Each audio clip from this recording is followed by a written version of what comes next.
Well, welcome. Thank you very much indeed for being here for the first of our post-budget scrutiny sessions. I'm going to ask you all to introduce yourselves for the benefit of those not in the room, and then we'll get underway. Robert. I'm Robert Chote. I'm Chair of the OBR. And I'm Charlie Bean, Budget Responsibility Committee. Andy King, also on the committee. Lovely. Well, nice to see you back again. So I'm going to start by asking the question, Mr. Chote, that I think I've asked you before, and I think my predecessor has asked you at each fiscal event. Have you come under any pressure from government officials to alter your forecast? No. Thank you.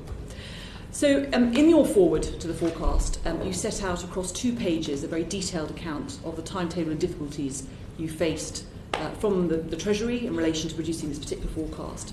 And you describe the forecasting process this time as, quote, unusually challenging. Have you had to write a forward like that to your outlook before? No, we haven't. I think this particular fiscal event was always going to be a tricky one in terms of timetable and process relative to the norm. You had a combination of a more compressed timetable than usual. You had a timetable which meant that the government was having to make some key decisions at the same time as it had some other things on its plate in the European dimension. You had a relatively large change in the underlying forecast. You had a relatively large package of measures, some of which interacted with each other in ways that were quite complicated. And the government had the objective of delivering a target for the cyclically adjusted budget deficit to the nearest £0.1 billion in the target year, which, in that environment is like trying to land a helicopter on a hat box. So it was always going to be, trickier than normal. I think the important distinction I would make is, one, this is not an episode, I think, in which the government had information that it was withholding from us improperly or in order to make our life more difficult. It was an environment in which, it took longer than in an ideal world that it would have done to take the decisions that needed to be taken ultimately and to ensure that we had the material to deal with that. It has to be said, sort of taking a slightly longer perspective, the fact that we're grumbling as we did do in the forward in one way shows you how far the process has improved since the pre-OBR years. We're holding it to a higher standard and obviously a much greater degree of transparency. So we've moved a long way from policy being made at the print works, which has been the case in some past fiscal events. Absolutely. Is there anything you'd like to put on record, lessons, having set out those challenges, anything you would like to put on record as you'd like not to repeat in future? Well, as I say, some of it was probably unique to this in terms of the size of the package and the timescale. I think one thing we'll obviously want to do with the Treasury is to revisit whether the sorts of timetables that we put in place are appropriate, and also whether there's anything we can do to help. The Treasury has its own task of trying to work out what the implications of their package of measures will be on the final forecast, which is much more difficult when it's a big package than when it's a small one. They have that technology, but it may be that we need to go over that with them so that it's easier for them in future.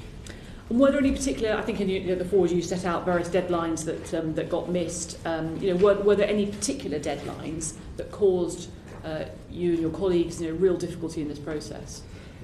Well, it's really about the point at which you're notified of the major measures that affect the economy forecast and the final scorecard, which allows you to get on with the process of finalising the document. As I say, the difficulty was getting the decisions at that point. There was a separate issue, particularly around the package of universal credit measures, where that was a package of measures that has the particular issue of the individual elements interact with each other.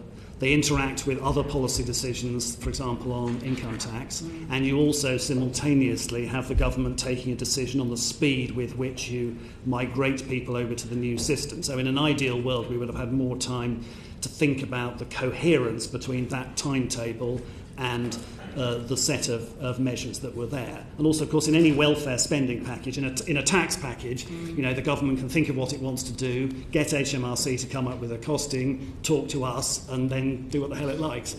In the case of welfare packages, there's obviously also DWP to be engaged with at a political and at an analytical level as well. So those, as we discovered back in 2015, there's a particular issue about whether you can get all of that looked at properly in time to do that. So as regards that set of messages, one of it's not really a lesson, but we will obviously for the next forecast, we'll be asking fairly soon obviously for people to get to work on just checking that those numbers do look okay. There's no reason to believe ex ante, a priori, that there's a bias one direction or the other, but it needs going over carefully.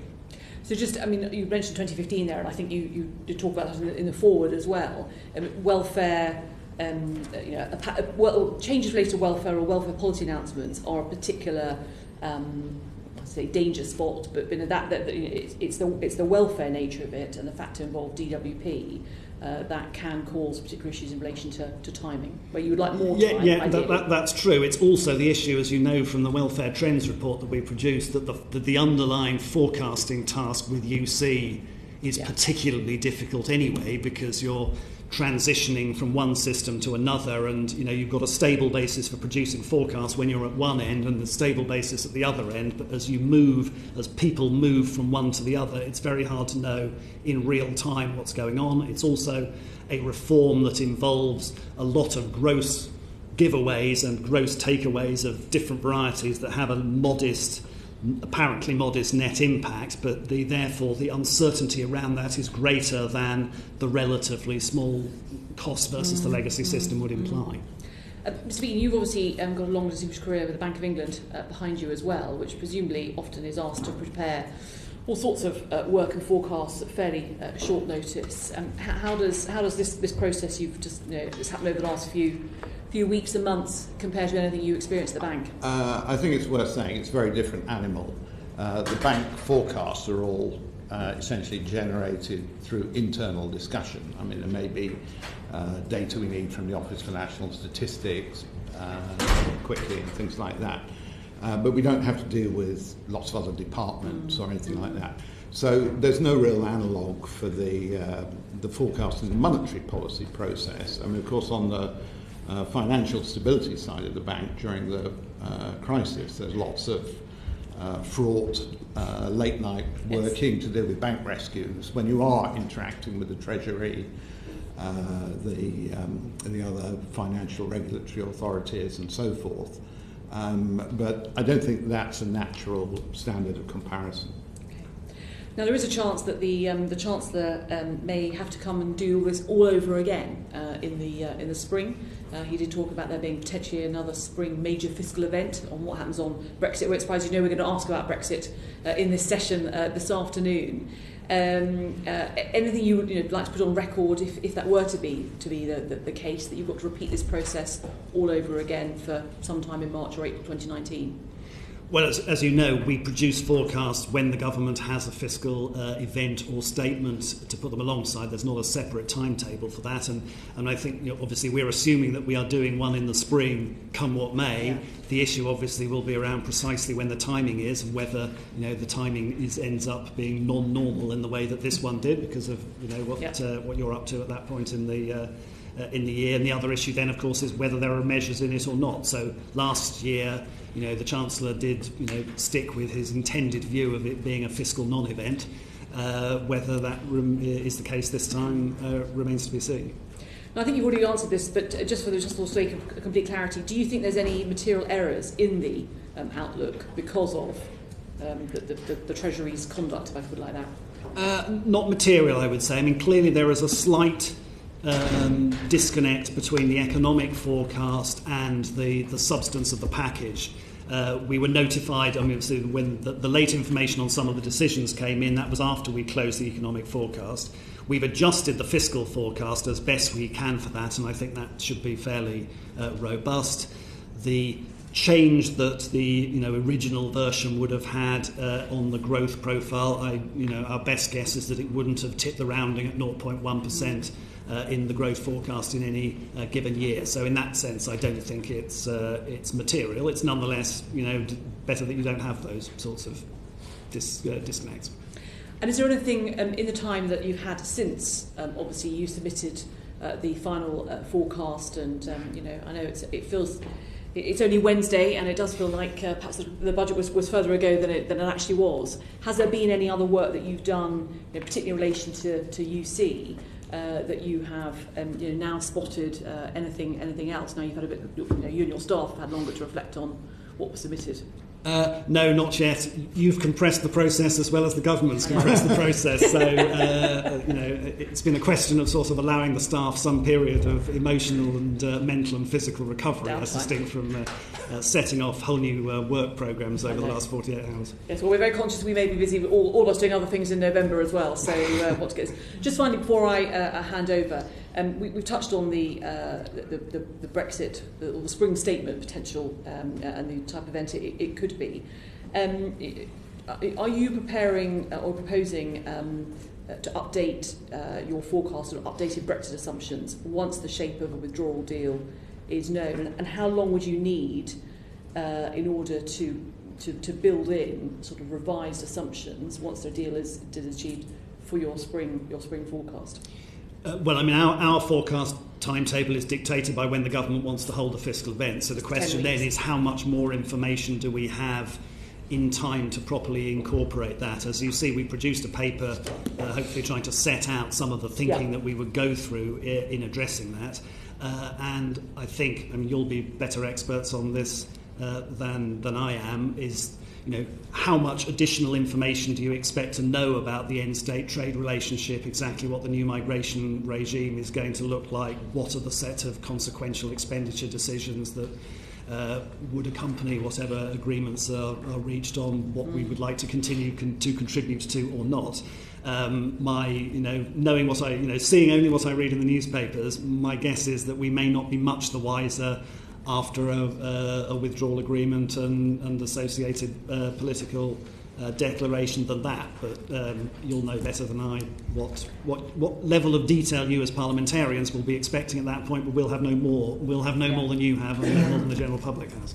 And just finally, your understanding is still that the forecast or the outlook you'll be producing in terms of relation to Brexit assumptions would be relating, or timing would be related to the next fiscal event. It wouldn't be for the parliamentary vote, assuming the parliamentary vote is happening before we get to a spring fiscal event. No, well, I guess the question then is whether the government decides the timing of the fiscal event on the basis of whether having moved this one before some additional news, although in the end there wasn't that much more additional news. I guess the question is whether the next one, the Chancellor decides you want to wait until there's been some additional news before having it, but that's way above my pay grade. Thank you very much. Stewart. Robert, last month the OBR published a paper on Brexit and the OBR's forecasts. And in that paper you mentioned the 3-day week, which knocked 3% of GDP in a matter of months. And you did that in the same paragraph as discussion on a disorderly Brexit. Was there some meaning behind including these two things in that way in that report? Well, I think it was the point it was trying to make is that talking about a disorderly Brexit will be a relatively unusual sort of event potentially, and obviously there are many different ways in which a disorderly exit could look like, but it would be seen likely to be a combination of a negative shock to demand, to the amount of spending and activity in the economy in that sense, and to supply capacity, the ability to produce goods and services, get them distributed together. And that's something for which it's very hard to find historical precedents that you can easily point to. So I think the inclusion of that was less to say, well, this is an obvious parallel and look at the size of that, but to, imagine ourselves, if we were all sitting here in November 1973 and you said to me, can you possibly calibrate the impact of a 3-day week? The chances of managing to do that accurately, I think, would also be quite difficult. I don't know if Charlie's... Well, the one thing I'd add to what Robert said, he talked about the 74 parallel being both a negative demand shock and a negative supply shock. The reason it's potentially interesting is because that was also a period when there's essentially quantity constraints operating, and that potentially may happen again in the event of a disorderly no deal. I mean, I think it's worth stressing there's a spectrum of no deal outcomes that are possible, from what you might think of as a relatively acrimonious no deal at one end to something that is not too far away from what's already in the withdrawal agreement without the last 5%, say, call it a no-deal deal, which might be actually really quite orderly in process. And until you actually know what the no deal looks like, it's very difficult to even start talking about economic effects. But at the extreme of an acrimonious, very disorderly no deal, it would be plausible to think that there are some quantity constraints that start biting, at least for a while. Indeed, but that's already known in the sense that the UK government's cross-Whitehall analysis post the referendum, which pointed at a 7.7 loss of GDP over the forecast period, was based on an orderly no deal. I think what they called a mitigated WTO arrangement. So in one sense, that kind of orderly no deal has been assessed. Indeed, but that's talking about the sort of longer term consequences. Yeah. So the remarks in the paper were really about the short term impact in second, third quarter of next year in the event of a disorderly no deal. Okay, let's just move on. So that unusual scenario with supply and demand shocks is probably what led your paper also to say it's next to impossible to calibrate with any confidence the potential impact of the sort of scenario in advance because of the lack of any relevant precedent. But the Chancellor has stated in the event of a no deal there would have to be another emergency budget. This is, we know. How will you approach then that next to impossible task, given that the actual impact of some of the shocks may yet not be measurable? Well, I think a key thing there is that you have to start drawing on what information you can get from participants in the economy about how they're preparing for this scenario. And I would expect that in this instance we'd stay particularly close to the bank. They've got their network of regional agents, 8,000 or 9,000 business contacts, their senior decision makers panel of significant decision makers in business. And I'm sure the bank, like ours, will be wanting to try and get a quick fix on how businesses are likely to respond.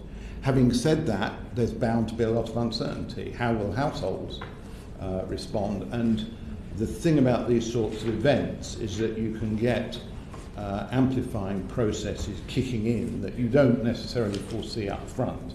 This, of course, happened during the financial crisis.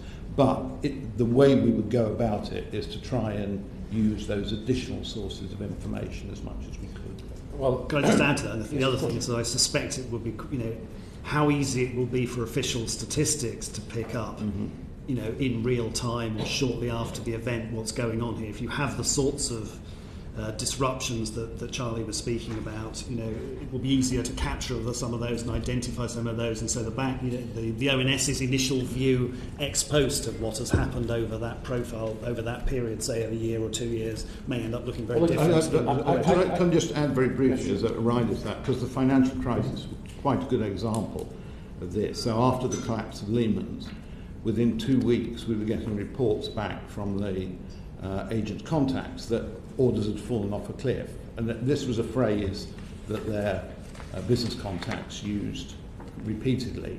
It didn't start showing up in the official statistics for a couple of months or something. So when the economy changes direction quickly, that sort of direct information from businesses and households, if you can, is potentially very useful.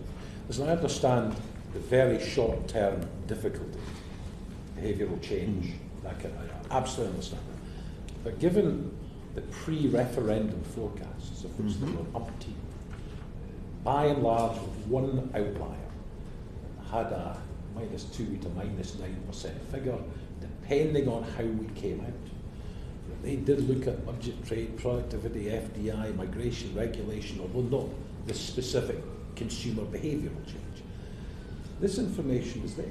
And given that the cross-Whitehall analysis with its various options, and indeed the Scottish numbers which are nigh on identical, surely to goodness, when we know the nature of the deal, you'll have a starting point of between -2 and -9 or something like that. Loss of growth. But they're longer run effects. They will take time to kick in. But one of the reasons for putting out the document was precisely to bring together some of the studies that are out there on the potential impact on activity from various possible trading scenarios. So that will certainly be a starting point that we can use to inform the sort of longer run outlook. The question of how quickly you get to that position, though, is something that is very uncertain. And then layered on top of that, you may have these short-run disruptive effects that we've been discussing. Presumably an environment where this short-term difficulty hits, that is an environment in which we won't have the information about where we're going to end up in the long term that would lead you to apply that sort of analysis, because we'll be none the wiser. That I understand, which brings me to the stress test you did, in line with the Bank of England stress test. Assumptions included a large fall in GDP, a large fall in the value of the pound, large structural output gap, significantly higher inflation, large falls in employment, large falls in productivity growth, etc., etc., etc. So you've done this. How close do you think your stress test modelling might be to, let's say, a disorderly no-deal Brexit? Well, it certainly wasn't designed by the bank in that way. I mean, I think the bank afterwards had said it can provide you with some useful information, but I think that's not to say that this is necessarily a very, a close scenario quantitatively to what might happen. It does, though, have the features of including bad news on supply and bad news on demand, sharp movements in the exchange rate and in asset prices. It's a scenario which, as I think the Governor has already spoken about, encapsulates what in this event might be the particularly awkward decision for the bank as to what you can do to stimulate demand in a situation in which both demand and supply are relatively weak, and therefore it's less straightforward than, well, obviously you would go in and stimulate demand as it was in the wake of the referendum vote in the first place. So I think there are some qualitative features of that stress test which will be relevant to your thinking, but neither ex ante or ex post would you say, well, that's the order of magnitude that you would necessarily be thinking. So from that stress test, notwithstanding it's not an absolute test on what might happen, what are the main conclusions we should be taking from that when we're thinking about what may need to be done, what may need to be considered in terms of an orderly or disorderly no-deal Brexit? Well, I think one of the things it would tell you, clearly and this is true of pretty much every scenario that we've put in the back of the book, is that the fiscal consequences writ large depend an awful lot on whether your short-term problem translates into a permanent loss of potential GDP and potential output relative to your expectations beforehand. And in the case of a disorderly exit, I suspect that this would depend an awful lot on whether you just gummed the whole economy up for 6 months but then you're back straightforwardly, or whether this is the sort of thing that has longer term lasting effects. Now, clearly, if it's combined at the same time with a big change in business investment behaviour, an even greater period of uncertainty, then that could have those sorts of implications. So that would be one lesson. I think the other thing that you drew from, or that we drew from that stress test, which I think is a general point and not specifically a Brexit-related one, is how the outlook for the public finances in the event of a shock, it's not just of interest to look at what the shock looks like, but the fact that the public finances are, reflecting the legacy of the previous crisis, of a higher starting level of debt, a greater degree of sensitivity to interest rate and inflation surprises. So we noted that if you are, the stress test has quite a big rise in interest rates in it, which is not what everybody would expect in this sort of an environment, and that has quite big implications for the fiscal position, which is what we highlighted from it in the fiscal risks report. So I think it's telling you something more generally about how the change in the public finances from before the last crisis would affect the channels through which any new downturn or new crisis would hit, and that could be a Brexit one, it could be a financial sector one, it could be any number of potential sources. Thank you. I'll get Stephen. Good afternoon, thank you for coming to give evidence this afternoon, and I apologise that I will be leaving fairly shortly because there's a budget debate going on the floor of the House of Commons. But if I... Timetabling is very difficult. and forecasting when he may appear with any certainty, or when an effect may appear, is also difficult. You published a working paper, number 13, in September this year, on in-year fiscal forecasting. And you said, on a simple comparison, the latest outturns are in-year forecasts have over-predicted the budget deficit by an average of $6 billion a year. Can you give us some flavour as to why that happened? It's a combination of reasons. I mean, to put that $6 billion in context, you're dealing with the budget deficit is the difference between two much larger numbers. And so if you add together public expenditure and receipts, it's about £1,500 billion. So I'm slightly surprised it's as small as 6, but there we are. The combination there of some changes, classification changes and accounting changes have on average contributed to that, but by a relatively small amount. It's also the case that over the same period, the initial outturn estimate of the public finances has also tended to be revised down. So typically, you discover after the event that things were performing somewhat better than you'd anticipated at the time you did the previous forecast. You then have a set of issues around the different receipts and spending issues. So it underlined, I think, for us how important the judgment you make and how difficult the judgment you make is on the size of bonus payments, for example, and the timing of those. I think also around corporation tax, the impact of the changes in the way in which it's accounted for, the changes in the policy related, and therefore the broader issue of how, when you get news about how cash corporation tax receipts are coming in, to which accruals year and tax years do that apply. And I think one of the things that we had difficulty with is we were attributing too much of the strength in the cash numbers to adjusting for earlier accrual years rather than it showing up as being strength in the near term.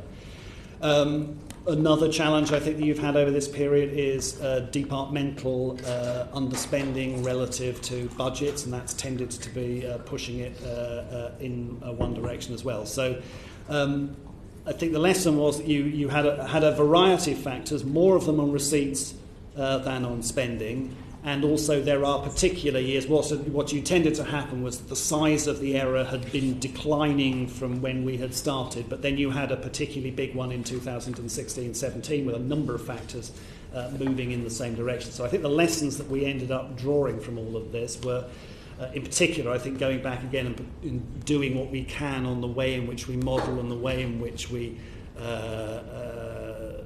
look at incoming corporation tax receipts, thinking carefully about bonuses, thinking also about, quite a large or a disproportionately large part of those errors comes from non-tax receipts, which is a relatively small part of the pot, and frankly one that not many people take a great deal of interest in, and also one where you don't have a great deal of evolving information to go on, for example, on what's going on with gross operating surpluses. So I think that's the set of conclusions. I don't know, Andy, is there anything you'd add to that list? No. In fact, I mean, so your explanation, a lot of it is around revisions to numbers as they come through later on. Is that we should take that as the reason why you've seen a trend of being too pessimistic, because you see revisions later which then suggests that the actuality of the data was not as bad as the first flash forecast? It's part of the story, but I wouldn't overstate it, and there's also the challenge that quite a lot of initial outturn data is in fact reflecting forecasts. As we explained in the paper, it takes quite some time for an outturn number to be actually a fully outturn number, rather than incorporating the legacy of our forecast as well. So it's not quite as clean a distinction as it looked, and I wouldn't overstate that, if only the ONS would get their act together and come up with the correct numbers at the right time, then it would be fine. It's not as straightforward as that, and that's not all the story. But so there are two parts. One is obviously the part you said, which is not all the story, which is the ONS. Presumably, as a result of this paper, you've had discussions with the ONS about whether or not the data can be prepared more quickly or verified more quickly. Well, I mean, it's partly more down to accounting treatment. There are some cases where you literally do not get good information till later, which is not necessarily an ONS issue, but we generally don't know what has been going on in sort of NHS trust spending until several months after the end of the fiscal year. You don't know what's happened on with academy. School academy spending. One particular challenge over recent years has been knowing what's going on with local government finances. So in the early years of our forecasts, we routinely assumed that because of the squeeze that was going on local government sources of finance, that they would start running down their reserves. Actually, they didn't. They continued adding to them. It then appeared that the corner had been turned and that they were starting to bring down reserves, and they've now gone back to putting money back in them again. So that, again, is another sort of challenge which it's not an issue for the ONS sort of getting that together. It's just the information does come in late. Again, yeah, I mean, sorry, please. Sorry, I was just going to say, in terms of local authorities, it's a very long-standing issue that the OBR, the ONS, the Treasury, the CLG have all been. We'd all like more timely information, but it's coming from many sources, and so it's an ongoing challenge. But as a result of this paper, have you decided to make some methodology changes to your forecasting? Well, as I said, the key thing is stepping up this review of how we do the modelling of corporation tax and how we reflect that. There's an issue then, I think, about what additional information you can get out of what's going on with the non-receipts, the non-tax receipts. Thinking particularly carefully about the bonus assumptions that you make. And again, there you don't have a great deal to go on other than analysts' reports and press reports of what's going on in that sort of territory. So thinking in that area. But obviously, a lot of that work, and particularly on the corporation tax side, is ongoing and has been reflected in the forecast we've done here, and will go on being. One area where your forecasts have been optimistic as opposed to pessimistic is on productivity. Is that, again, explained mainly by the difficulties in measuring productivity growth, or lack of information, or methodology? Well, this is the long-standing productivity puzzle that we've discussed with you. It is so the challenge there is, why on earth is this happening in the real world? And it's not just happening in the UK; it's happening in many other countries as well. As Charlie will know far better than I do, there are measurement issues can be contributing to this, but this is a bigger story of most industrial countries suddenly discovering that trend productivity growth and therefore potential GDP growth is weaker than expected. Now, that contributes, unsurprisingly, to sort of a serial direction of policy areas, because as the new information comes out, you're constantly having to decide, well, to what degree is this showing you that we've moved on to a decisively new path? And it's relatively unscientific. The longer the bad period goes on, the more you put weight on that as a guide to what's happening in the future. In particular, of course, the temptation early on was to say, well, this must all be down to what's happening in the financial crisis. It's the gumming up of the reallocation of capital, and once the banking system is back in something like better shape, this is all going to resolve itself. And so clearly one of the conclusions that we and everybody else have had to reach is that it's hard to still be relying on that story 6, 7, 8, 9 years after the crisis. So but you're right. I mean, this is the contrast between in the year one we identify this degree of excess pessimism, but over the longer term it shows up more as optimism. But if you're judging that over a 5-year horizon, there's a relatively limited number of forecasts that we've done where you've got the 5 years of outturn data to judge that on. But I don't think that, as I said, there's an element in the measurement story, but that's basically it.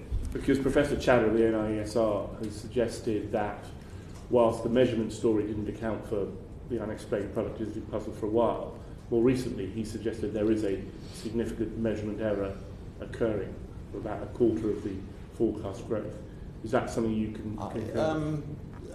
I think it's plausible to think that a part of the productivity shortfall, so compared to an extrapolation of pre-crisis trend, we're about 20% below where we would have been if we had stayed on that trend. And that's big, really big. Maybe 10%, perhaps a little more, you can put down to measurement issues associated with the digital economy and the way that's measured. There's also a particular issue in the financial sector, the way value added is measured there. I think it's implausible because of the widespread nature of the productivity slowdown to believe it's all measurement.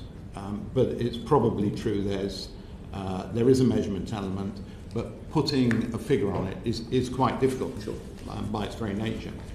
So my final question, Mr. Chote, I hope is quite an easy one. If I look at your book for October, actually it was November 2015, and then I look at your current forecast for GDP at constant market prices. In 2015 you were forecasting 2018 growth at 2.4, 2019 growth at 2.3, we're now forecasting 1.3 and 1.6.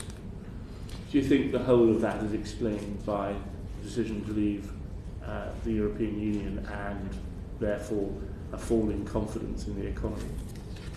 There's a lot more going on in the economy than that. I think in terms of the impact, if you look at the forecast that we produced in, as it were, in the immediate pre-referendum forecast, which would be March 16, then our estimate then of cumulative GDP growth between then and now was about 4.4%, if I remember correctly, and we revised that down to 3.0. The latest data suggests 3.2, so that's pretty close, but I would caution you that those numbers can move around and things can be revised, but that judgment seems to have held up reasonably well.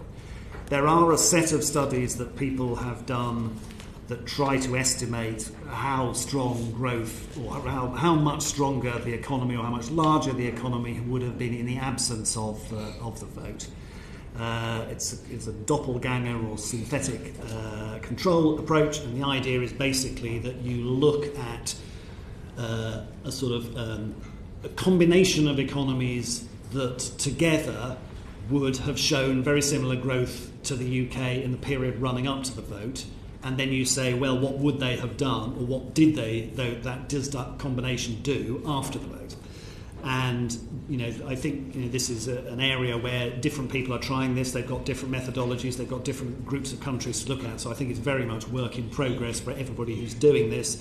But it points to sort of 1.5 to 2.5% of GDP difference. Now you would note that is, it's slightly larger than the change from 4.5 to 3-ish that we put in the forecast, and that's turned out to be okay.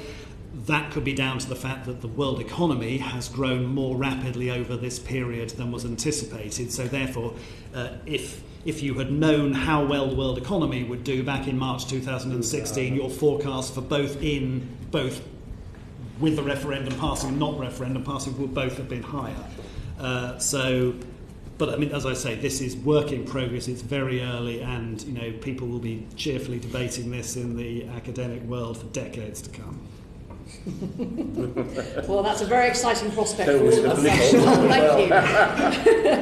Rushanara. Well, that's one question I can tick off my list. I won't repeat it. What will academics be doing in decades to come? No. What we've lost in terms of growth from the EU referendum, the one that you've just partly addressed. So just on the budget speech, the Chancellor predicted that when a deal is agreed with the EU, there will be a boost to our economic growth, described as a deal dividend. Why has the OBR not included a deal dividend for GDP growth in its economic forecast?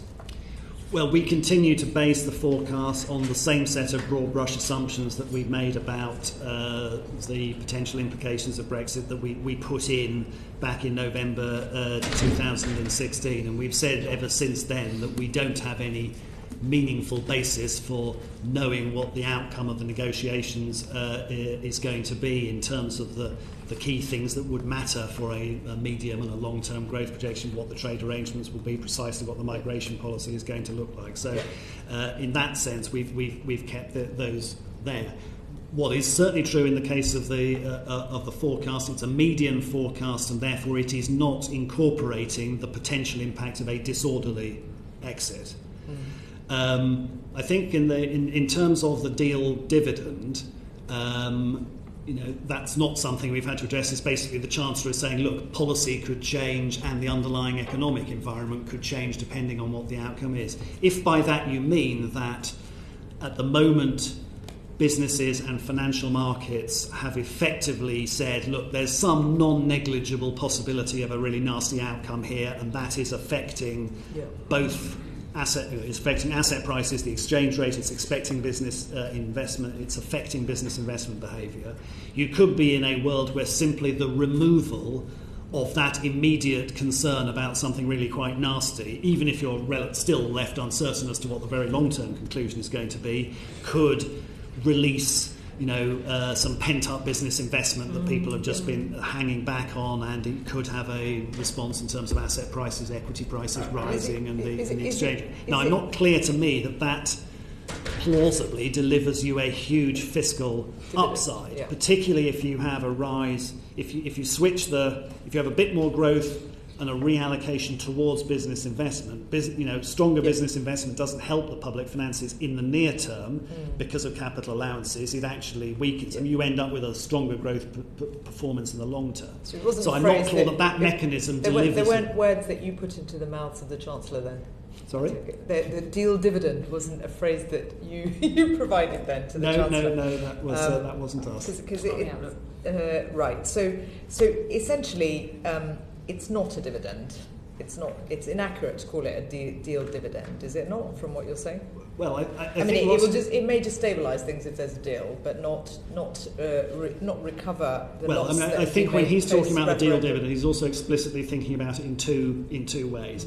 One of which is, as I say, the economy could perk up with the removal of the tail risk, and as I say, that wouldn't necessarily deliver you much by way of a fiscal boost. His second definition, I think, is, look, I have taken the decisions I've taken at the moment, which leave me with 15.4 billion of headroom against my near-term fiscal mandate.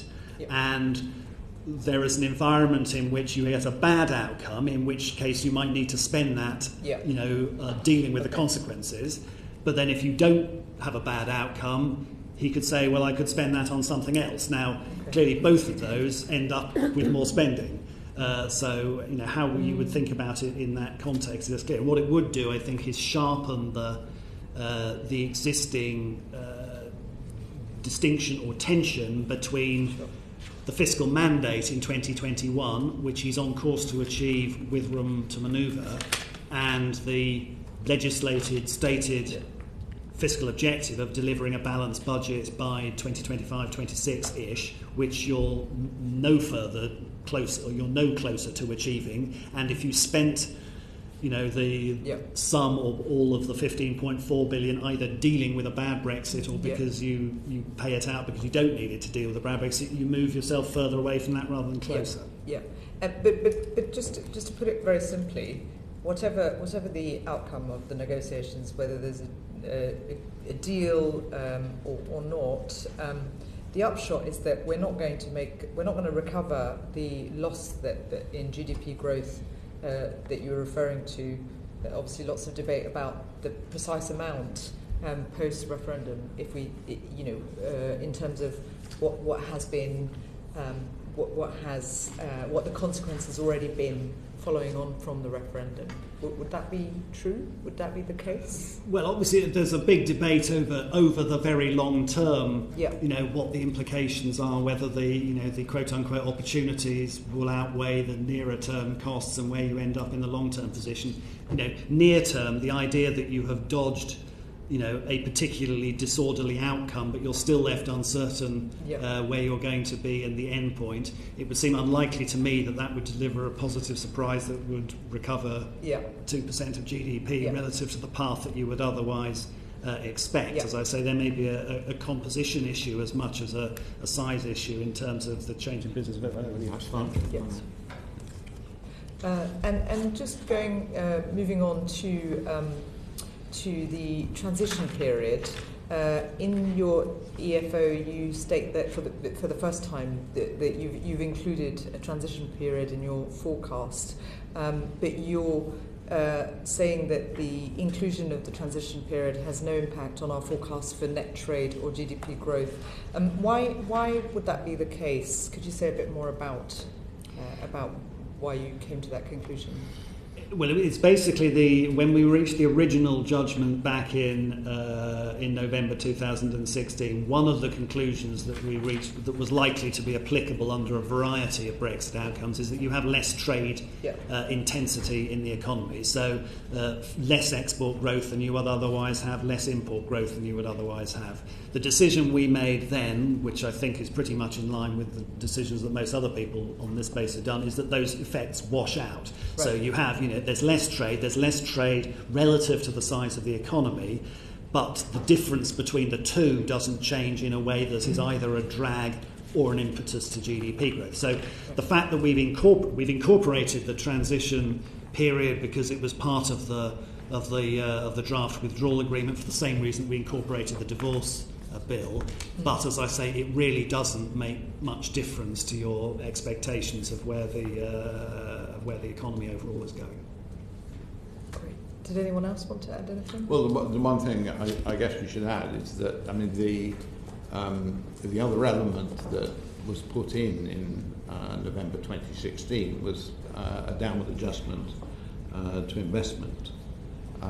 And the idea there was to capture these uncertainty effects that we've been talking about. So that was the main short-run impact on activity. And my understanding is that the adjustments that were made at that point were not particularly seeking to put in the longer-term impact of less trade intensity on GDP of the sort that we were discussing earlier with Mr. Hosie. Yeah, and the paper makes the point that it's the investment story has been the key to the judgments that we've made so far. As time goes by, the way in which this would get in the way, or less trade would get in the way of specialisation in the areas of comparative advantage, is likely to be is likely to become more important as the weakness of or the suppression of business investment becomes less so. Then there's a separate issue about longer term dynamic effects as well. Okay, thank you. I want to ask about austerity.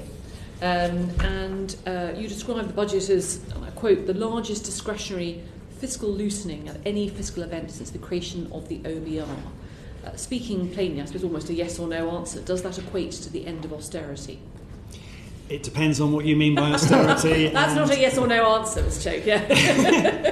Chote, No, because as I say, it's not a yes or no question. No, it depends on what you mean by that. Whether some people will look at a relatively narrow definition of public spending to come up to that conclusion. Other will look more at what this is implying for living standards in terms of the implication of sort of welfare changes and tax changes for individuals and households' income as well. So austerity, the definition of austerity is not one of the benchmarks that we've asked, thankfully, have been asked to test things again. But in terms of the package itself, clearly this is a large discretionary loosening. I mean, of course, ironically, that was the case when the health announcement was made back in June. Yeah. So the rest of the package, the elements that have been added in here that weren't there already, are much smaller. It's a giveaway of roughly £5 billion in the near term that then diminishes to a statistically negligible takeaway in the fifth year of the forecast. So it has that sort of standard near-term giveaway, but virtue increases over time feature. But net, the health spending dominates the rest of the package by a considerable margin. Well, I was going to ask, so I think between March and October of this year, obviously, you've significantly revised upwards the projections for nominal government consumption as a share of nominal GDP. Is that, almost exclusively because of the increasing spend on the NHS? Yes, principally so. I mean, that's nominal government consumption is where the sort of day-to-day spending on public services and administration comes in. So that's exactly where that's coming from. And so you see a compositional. The fiscal loosening doesn't change the growth potential of the economy over the long term. It changes the profile slightly, so it's the reason why we've bumped up GDP growth as much as we have relative to March in 2019 because of this money coming in relatively quickly. So you have a change in the profile over that, but it doesn't make a difference to the long-term growth potential, therefore the total amount of growth you get over 5 years. We have taken a more optimistic view of that because of the judgment we've made on the sustainable rate of unemployment being a little bit lower, and the judgments on participation, which means that the level of potential output, so the growth over that period, the level at the end is higher.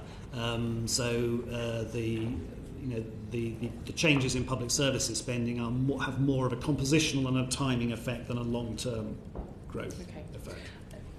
Mr. Bean, how would you answer my first question? I'm not going to ask you yes or no, but let's assume that austerity is related to departmental spending, and obviously you agree with the large discretionary fiscal loosening. If you were a government department preparing for spending review next year, would you feel that austerity, or at least being asked to tighten your belt significantly, is over? Or do you? I mean, the Resolution Foundation, of course, that they suggest that unprotected departments will still on average see cuts in every year from 2021, and their per capita real terms budgets will be 3% lower in 2023 than 2019. Perhaps you just explore this issue of austerity in the context of departmental spending. Is it chart 4.5 or 4.6? I can't remember. There is a chart somewhere of health spending and non-health spending. So let's see if I can find it. 4.6. 4.6. On what page? 142. 142, very good. Yes, okay.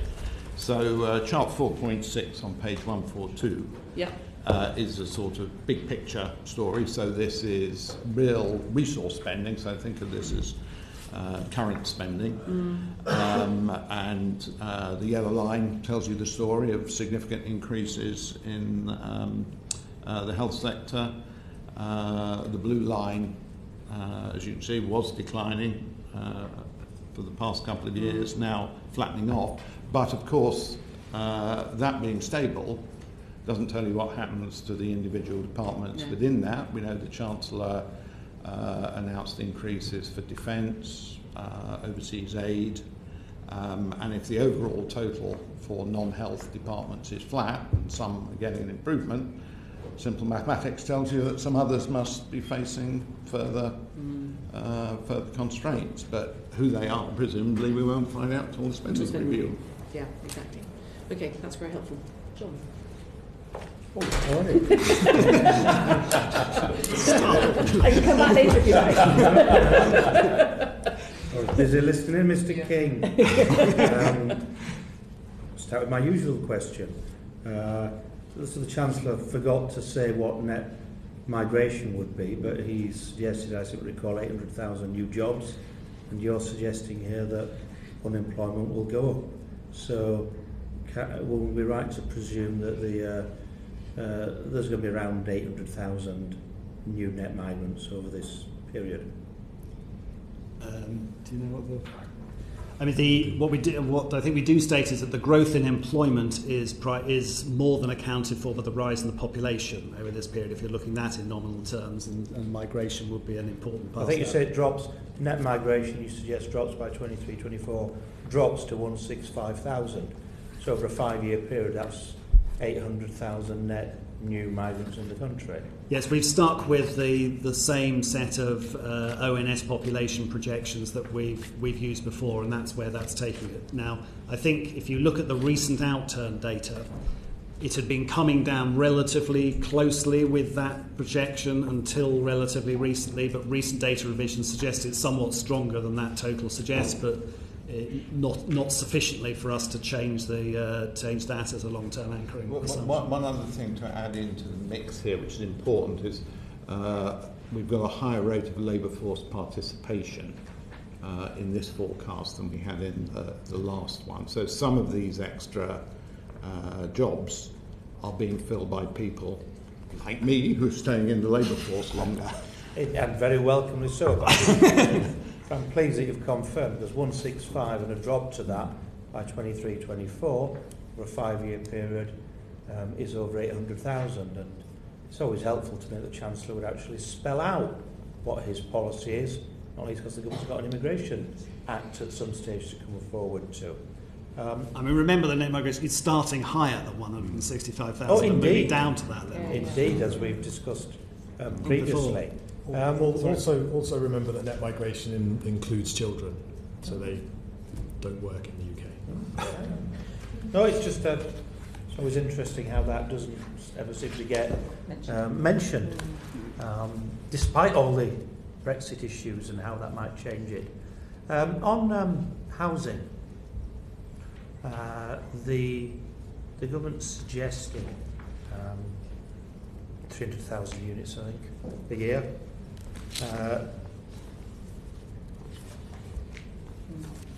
But you don't seem to think that that's the case. You seem to have downgraded your forecast since November. Is that the case, and why? The downgrade, I mean, you can point me in a minute to where the 300,000 number, the change in the completions, right, the change in the housing completions forecast is reflecting the fact that housing turnover has been weaker in the recent past than expected, and that's an important driver of our forecast for housing starts. And you won't be astonished to hear that when you have a downward revision to your forecast for housing starts, it feeds through to a lower forecast for completion. So it's primarily a reflection of the recent data on turnover, I think. Yes. The government's recently, yet again, totally changed its 5-year housing supply targets for every local authority. In fact, for many, it's reversed them entirely. And that's in the last couple of months. What cognizance have you taken of this huge change, which will obviously impact planning consents as well as land allocation immediately, in looking at whether the government can meet its target? Well, we've looked specifically at the impact of the budget policy decisions on the outlook for housing, the amount of local authority housing produced, and the effect of that on housing overall, rather than on government targets. So the change in that is removing the cap on housing revenue for local authorities' ability to borrow, we assume would increase local authority house building by about 20,000, but that is offset because this is partly, as it were, taking money, giving money to local authorities that would otherwise have gone to housing associations, and then there's also a slightly smaller adjustment that you'd want to make to crowding out of private sector housing activity. So the net effect, we assume, is a boost of about 9,000 rather than 20,000. So that's the revision that we've made on the public sector housing. I think on public sector housing, obviously the government figures incorporate private sector building as well. But as you've raised it, I mean, the local authority borrowing for new housing, local authority housing, you're projecting it's going to be under £1 billion a year,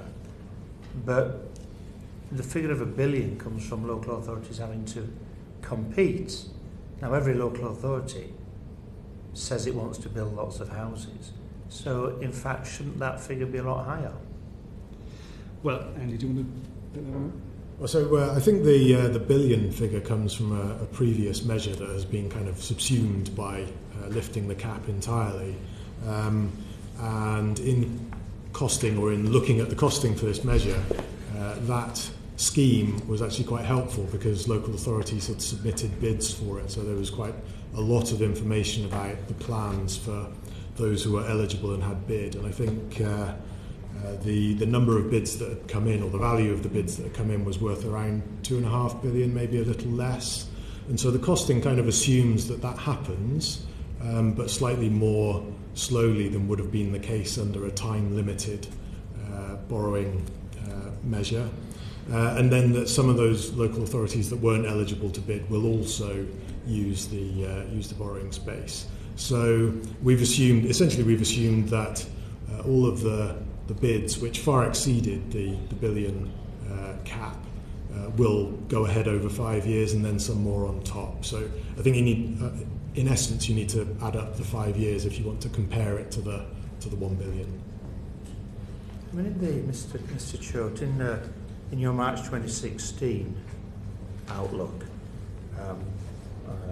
on page 2 and 3, I know you won't have that with you, but I do. I have a small library and a trolley behind me, so I can refer to it if necessary. You have a line down, public service pensions update to discount rates, and you have a figure down that is 0 until 2019-20, when it's 1970, and 2021 2005.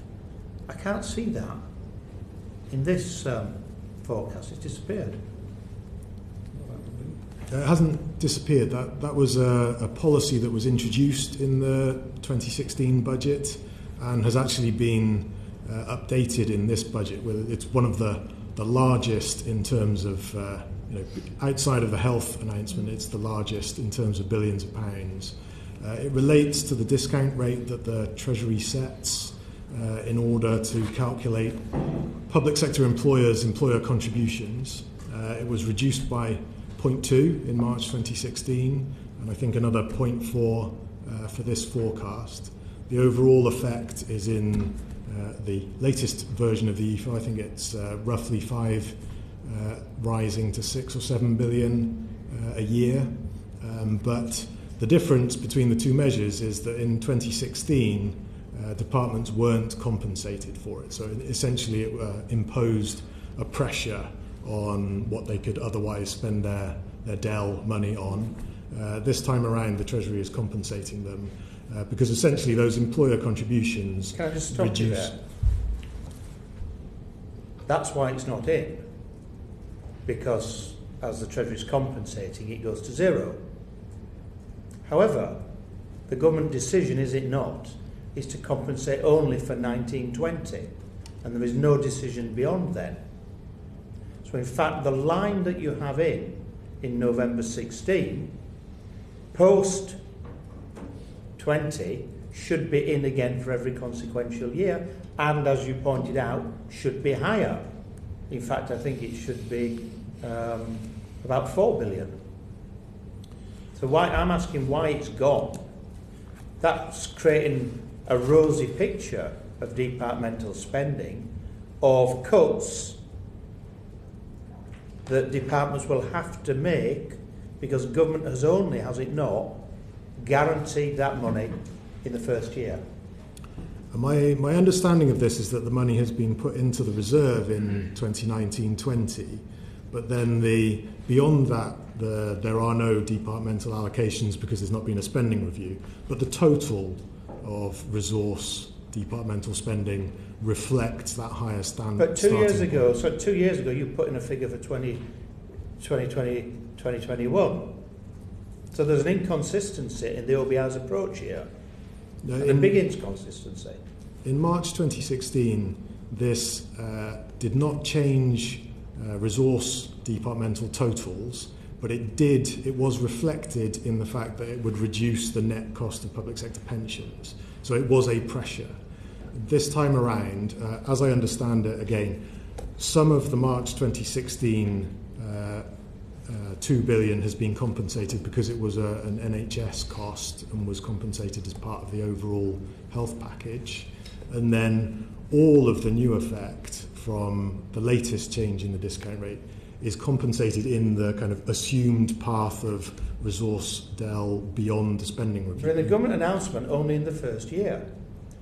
Therefore, you cannot assume. But that's because there's no government spending, departmental spending plans later on, so you don't know. So, yes, what you have to compensate the individual departments. You've put it in November 2016, despite that, and yet you've omitted it now, and that is an inconsistency. And in terms of the amount of money, which will be 4 billion a year on my, some suggest more than that. But a significant sum of money, someone say up to 6 billion a year, that's very significant because that's money that's separate from the Department of Health, where the government's made a different set of decisions and guaranteed. In all other government departments, so schools, police, that's an actual cost that has to be projected, will be borne unless there's a change in government policy. It seems to me you've been somewhat hoodwinked by the government announcement here, and that should be in your report. It affects. I think it affects this report and the conclusions you reach. If you look at the top row of table A1 on page 231, which may be a little bit far back in the book, but precisely how the latest measure affects public sector pensions spending and resource del is laid out there. Now, as you say correctly, 2019-20 has been allocated. It's been put in the reserve. It hasn't been allocated department by department. Then beyond that, the effect that is in those numbers, 5.5 billion rising to almost 6, is the effect of allowing that higher starting point to feed through to future years. Now, anything beyond that on how that is allocated and whether department by department they are precisely compensated for the effect of this discount rate measure is obviously a policy decision for the spending review, and at that point you could come back and ask whether the compensation had worked or whether it was going to have further knock-on effects. So you're saying that from that line, that if government doesn't make an additional allocation decision of 6 billion, 6.305 billion in 23-24, that money will have to be found by departments other than health, which the government's already guaranteed. If they were to change the RDEL path back down again, yes. And obviously the government has said that this is a provisional set of spending plans for the time being, but they have been explicit at this point that the overall DEL envelope is being topped up, as you can see, not pound for pound here, but covering the vast bulk of that over this this period, and that's been reflected there. But it's obviously not allocated by the department because we don't know what the total departmental allocations are going to be at that point. So we have to come back and see how that changes the spending. And therefore, if they don't find that 4 to 6 billion each year, then there's going to be some very significant cuts. And it's only 4 to 6 billion, but nevertheless, that has an impact on all your forecasts. Well, it stands to the government has given us a set of RDEL numbers against which we make some judgments about underspend. If they change that, I can confidently predict that if they announce that there's going to be less money, then there will be less money available. Thank you. Alison. Thank you, Chair. And I must also apologise. Unfortunately, I'm supposed to be somewhere else at 3:30 due to the business of the House today, so I'm going to have to ask my questions and basically go. But I'll string out the answer. My sincere apologies to you all.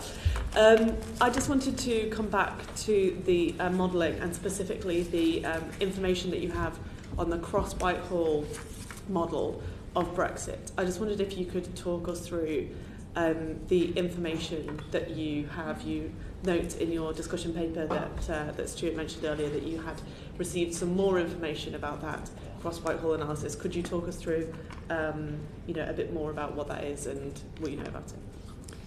I don't know whether you want Charlie.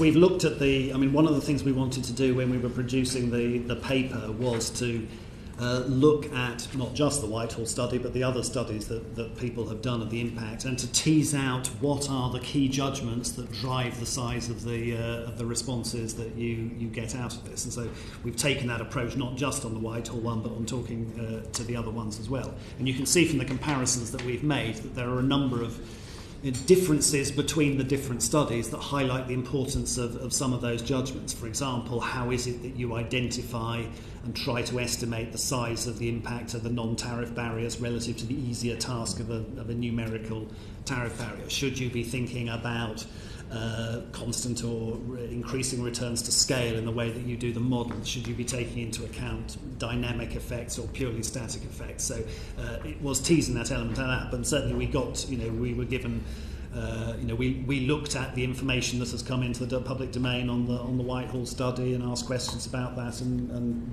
drew the lessons that we had. Not surprisingly, we had the same slides that had been leaked earlier on this year. But we were able to talk to members of the cross-Whitehall team to try and understand better the figuring that lay behind some of the numbers and things like that. Do they keep you up to date about it? Do you go and see them once a month? We don't get a running commentary from them about their latest model runs or anything like that. But what we were able to understand better was the analytic framework that lay behind those slides that were released earlier on this year, and some of the things that they were working on. And obviously when it comes to the point that we need to incorporate something in our own forecast, we may need to engage with them quite heavily to understand exactly where they are now, more detail on some of their assumptions and so forth. Okay. So let me just thinking of the Whitehall analysis versus other studies, would you say there's any points of consensus amongst those studies? Like, where are there, Mr. Chote, you were mentioning before about, what weight do we give to the different channels that might impact on economic variables? Where would you say the points of consensus are across the model? What the paper that we put out shows is that there's a range of estimates across the various studies, say using computable general equilibrium approaches, corresponding in some cases to differences in modelling assumptions, but often the differences relate to different assumptions about the inputs. One thing we did discover through doing this work is that the main difference between different studies often hinges on not how the models work, but the inputs that go into them, and in particular how big the non-tariff barriers are assumed to be after we've left the EU. So actually what really drives the difference in the models is not some modelling assumption or some function of calculation or balance or weighting, but rather the political assumptions about what will produce those inputs. Well, they're not necessarily political, but they are judgments or assumptions about what the world will look like, rather than the way it's processed within the model. So it's not to do with different elasticities associated with how consumers and businesses behave and things like that, which from our point of view is helpful, because if people come to different answers because they've got different models, you have to really get into the model to understand why different models produce different things and which one you believe. Whereas if it's down to people making initial assumptions about how big, say, the non-tariff barriers will be, and so I feel like we're walking towards the economist for free trade model, which they assume that trade barriers with the EU won't rise. Yes. And could you just comment on that particular piece of work? Yes. I mean, they, whereas most of the other studies assume that as a result of leaving the EU, that we will essentially face non-tariff barriers analogous to those faced by other third countries that are trading with the EU. Now, in some cases, those other studies might say they don't go up the full amount, 85% or something like that. The Economists for Free Trade study makes the assumption, based on their reading of World Trade Organization rules, which prohibits discriminatory behavior. The idea of the World Trade Organization rules are to ensure a level playing field between across countries, except where there's a free trade agreement between one country and another. For other countries trading with a country, it's supposed to be a level playing field. And they use the argument that will prevent the other EU 27 introducing, if you like, discriminatory behaviour against us. But of course, we are potentially choosing to cease to be a member of the EU and the single market and so forth, and now take on the status of a third country. So most trade experts and so forth would take the view that the WTO rules basically mean that we have to be treated exactly like any other third country without a free trade agreement. And if we weren't treated that way, other countries could take a WTO action against the EU. So that's their argument for saying it will be 100% or a relatively high fraction of those non-tariff barriers that we will now face, whereas the Economists for Free Trade study assumes that actually the basis on which we trade with the EU, even if we go to WTO rules, won't change very much. And that's the key part of the difference between the results they get and the results that other to be clear, would you agree that that's more perhaps I use the word political, but what I meant was more sort of like diplomatic. That's not an economic question. That's indeed. That's why I stress it's an input. It's not an assumption about the modelling or anything like that. It's exogenous to the model. It's exogenous to the model. Yes. Okay, great. Can we just move on to trade intensity and productivity? Because the OBR has said that, if there is a reduction in trade intensity following Brexit, you're not currently, I think I'm right in saying, in forecasting an impact on productivity. Could you just talk us through that? Yeah, I think it's important to separate two sorts of impact, which often get conflated in these discussions, and to be honest, sometimes the OBR's past publications have conflated the two. But there is, firstly, an effect which is associated essentially with a suboptimal allocation of production. Trade enables people to specialise in the things that they're good at. You put barriers in the way of trade, and that means that people have to do things that they're less good at instead of doing something that they're better at. That's what you might think of as the static effects. There's still different ways of measuring those. Then on top of that, people believe there may also be what in the document is referred to as dynamic effects, which are associated with technical change, discovering better ways of doing things, those sorts of things.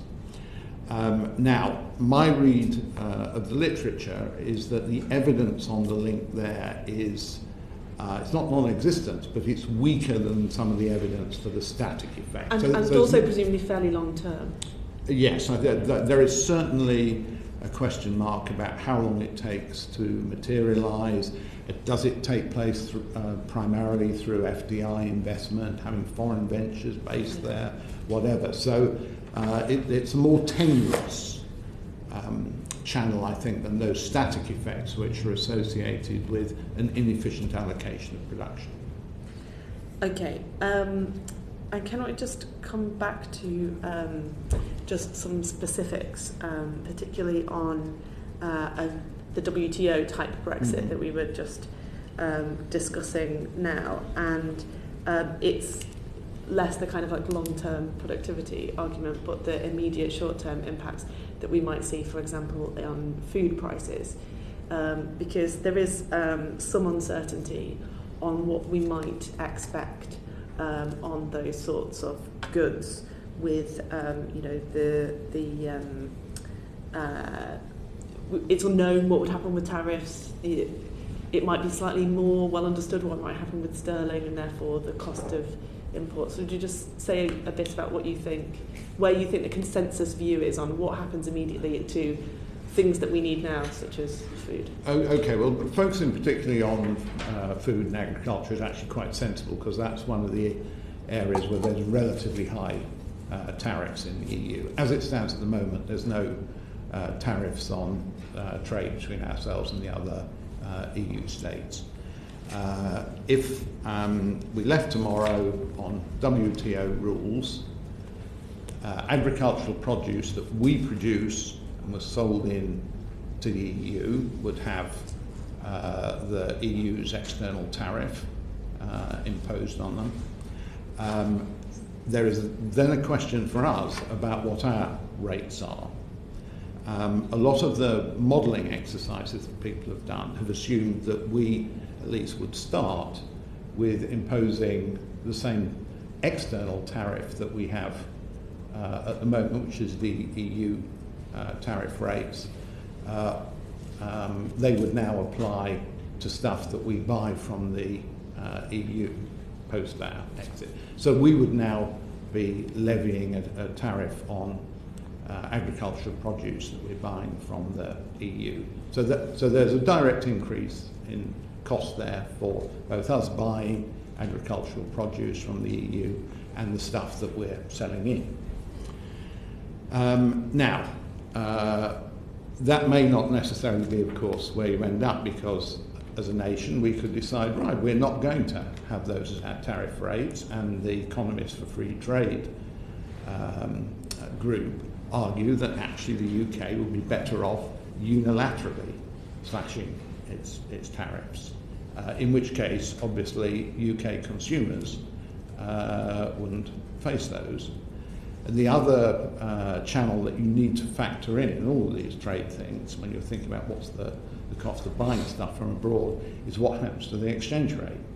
And very often the movement in the exchange rate may swamp any change in tariffs. That may well be the dominant factor. So there's quite a lot of moving parts to this, some of which is policy, the tariff rates that the UK ends up deciding to charge.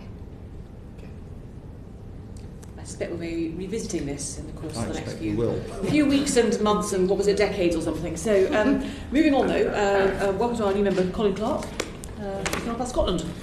Thank you. Well, predictably, being a Scottish member, I'm to bring you on to the difference in forecast between the OBR and its Scottish counterpart. Why did your estimates for Scottish income tax receipts differ from those of the Scottish Fiscal Commission for 2016-17 if you both use the HMRC survey of personal incomes for your forecasts?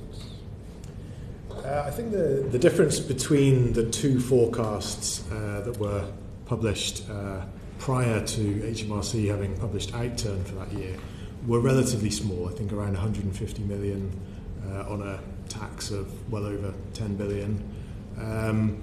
There are very small differences. So the Scottish Fiscal Commission used the publicly available version of the survey of personal incomes, whereas because our forecast is processed for us by HMRC. They are able to use all the taxpayer confidential information, so it's a very slightly different tax base. We took very slightly different views on employment growth, growth in incomes that are being taxed.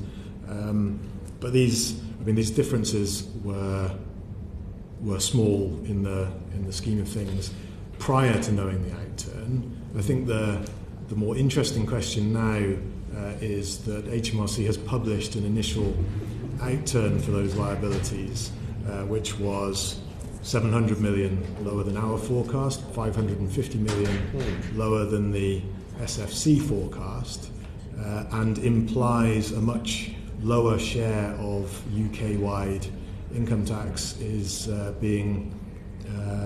coming from Scottish taxpayers than the prior year SPI would. Yeah, can I pick you up on that? Because in the evidence it says that there was an overestimation in the number of taxpayers in the upper part of the income distribution. Just in that there is now divergence in tax rates and tax thresholds between Scotland and the rest of the United Kingdom, would it be reasonable to say that Scotland is more vulnerable to increases in the top threshold because you obviously have have overestimated the number of people paying tax, and if you move the threshold up, the number of upper taxpayers will reduce?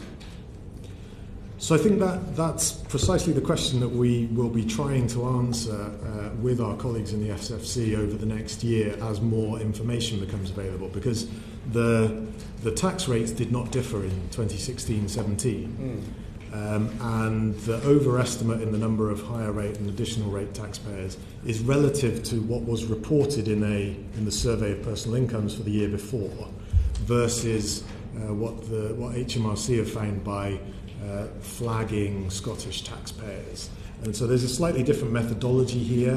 One uses postcodes as reported in 15-16, and one is flagging methodology. So there could be any number of administrative or other issues going on here, or there could be something going on in the real world, which was prior to this tax being fully devolved, there was lots of debate about putting up the higher rate, and in order to be flagged as a Scottish taxpayer, you have to tell HMRC that you are resident in Scotland for more than half of the year. And so if you're a relatively high income individual with property in Scotland and one in elsewhere in the UK, writing to HMRC to say I live more than half the year in London rather than Scotland is not a difficult thing to do. And so if there was some anticipatory behaviour rather than just something to do with processing the records, then that would... but the divergence could lead directly to that. I mean, that happens all over the world. Exactly. You know, even in somewhere like the States, people will see what the federal taxes are at a different level. So there is a risk to two economies so close as Scotland and the rest of the United Kingdom if one has a higher tax rate. And it's particularly vulnerable, isn't it? Because 1% of taxpayers are paying at such a disproportionate part. You don't need many to say they're addressed somewhere else, and you would see a marked effect.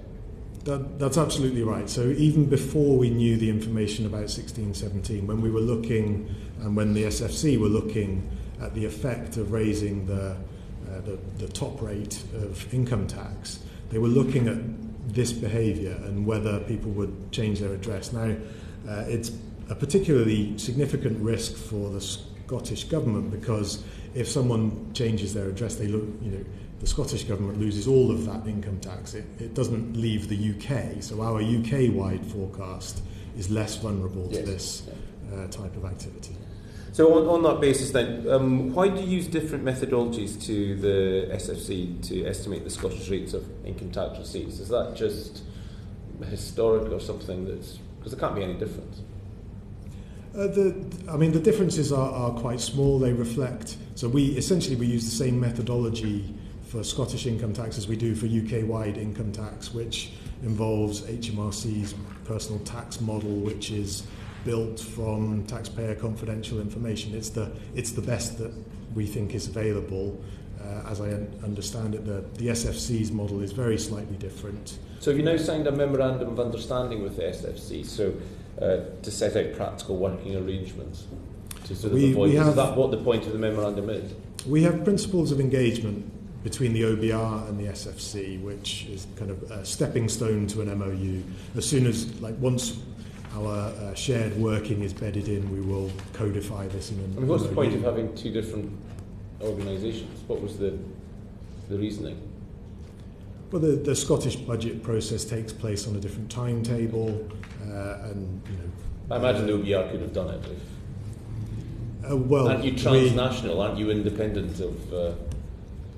Well, it's for the Scottish Government to choose those sort of arrangements. One different, for example. No, I know that. Yeah. One different example is that they are doing more of the work in house than we are.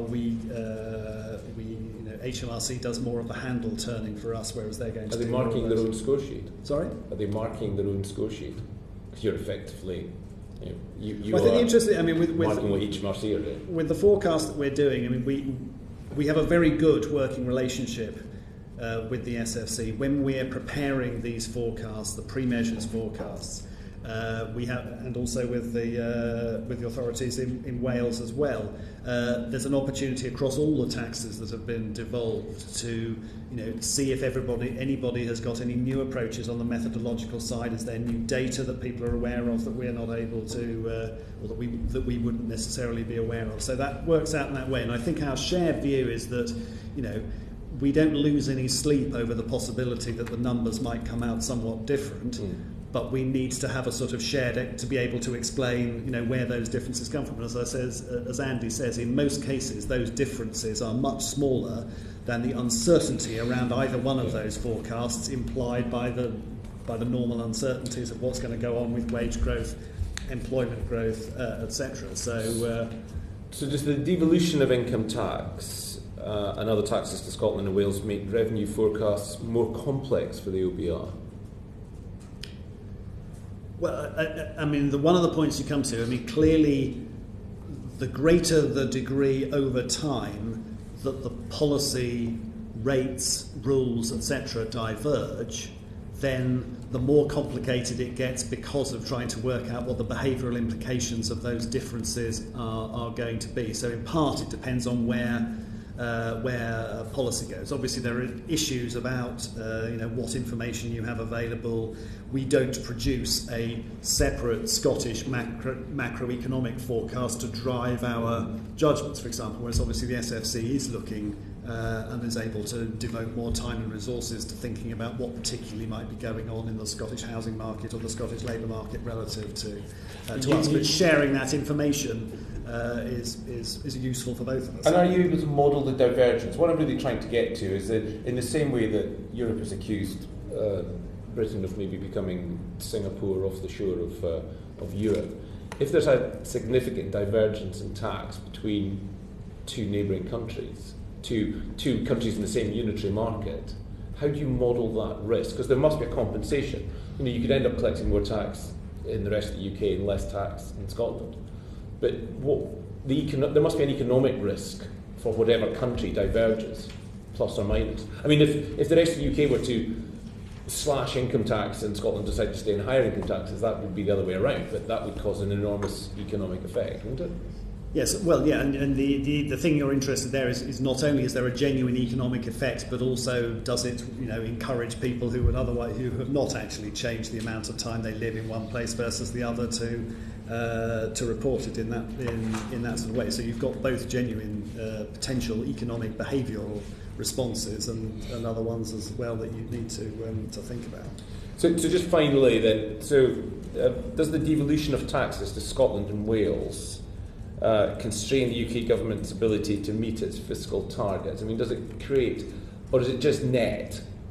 Because I'm thinking of sort of, capacities of labour, and we spoke about it already, in businesses and the growth of businesses and how dynamic businesses are in different areas.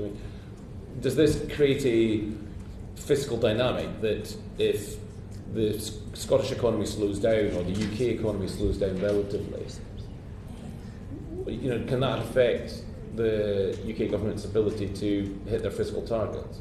I think the chances of it being material to the UK fiscal targets are relatively low given the constraints on what the Scottish Government, how much the Scottish Government can borrow and for what purposes. If they're equal, if they slash taxes, it would have an effect in the opposite, potentially in the opposite direction. Yeah. Yep. Yes, exactly. Companies could register in Scotland instead. Yes. Yes, there would be a distributional issue as well as a sort of overall net effect across the UK. Yeah, the much larger effects are where in the UK the tax is paid rather than the overall. Overall, of course, if people move to where the tax rates are lower, then that reduces the average tax rate, but that effect is second order. But their fiscal deficit could end up looking worse if it works one way or the other. Which I think is essentially what they tried to take into account when setting the rates. The SFC did a study on what they call taxable income elasticities, how much might move out of Scotland, and they took that information into account. And one other thing to say about this is obviously it's October 2018. Well, actually, it's November now, isn't it? Not quite. No, tomorrow. Sorry, tomorrow. Yes. It's Halloween to go first. It's October 2018, and we are just discovering whether our forecast for 2016-17 matches outturn. So that is one thing about the devolved taxes, particularly the ones that are still collected by HMRC, that is very difficult because it's just not set up to understand in anything close to real time where the tax is coming from. Thank you. I've got one final question just on universal credit, because the measures, I think, we explored earlier on the uncertainties and the lateness of the package that reached you. But there are three measures in the Treasury scorecard, two which cost money, and there's also a delay which saves money. Can you just talk us through how the delay saves money? Well, basically, if you delay the rollout, you have fewer people who are being migrated, i.e. DWP is pushing them onto the new arrangements. Postponing the pain, basically, a financial pain. And so the transitional protection, that you don't have to pay as much transitional protection to people who lose as a result of being moved over. So that's why a delay reduces cost. All right. That's very helpful. Thank you very much indeed for your evidence this afternoon. Very grateful. And who knows, we'll be doing this all over again in a matter of months. But for now, thank you, and thank you obviously to your staff as well, who've worked so very hard. Thank you very much. Meeting has ended.